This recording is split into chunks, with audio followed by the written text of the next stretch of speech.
নিলাম থেকে কেউ দলে নিতে চায়নি, বয়সের ভারে কিংবা প্রকৃতির নিয়মে জায়গাটা তো একদিন ছাড়তেই হয়। তবে মাহমুদুল্লাহ রিয়াদরা বোধ হয় হাঁটেন নিয়মের বিপরীতে, ফুরিয়ে যাওয়া মোমবাতির অল্প শিখা থেকেও জ্বলে উঠতে জানেন। তাই তো টানা 3 ম্যাচে রংপুরের জয়ের নায়ক মাহমুদুল্লাহ রিয়াদ। রাজশাহীর বিপক্ষে 1 বলে 1 রান করতে না পেরে ম্যাচ হারার সকল দায় পড়েছিল রিয়াদের কাঁধে। সেই শোককে শক্তিতে পরিণত করে এবার রিয়াদ যেন জবাব দিচ্ছেন সমালোচকদের।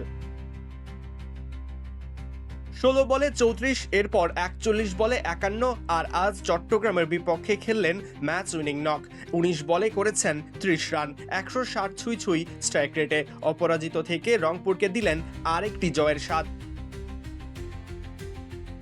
ম্যাচে আগে ব্যাট করে নির্ধারিত 20 ওভারে চট্টগ্রাম রয়্যালস সংগ্রহ করেছিল 169 রান। কন্ডিশন বিবেচনায় এই রান তাড়া করা মোটেও সহজ ছিল না রাইডার্সদের জন্য।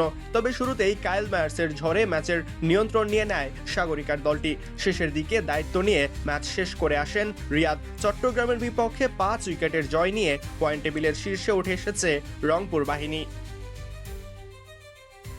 সরাজয়ন, ডি স্পোর্টস।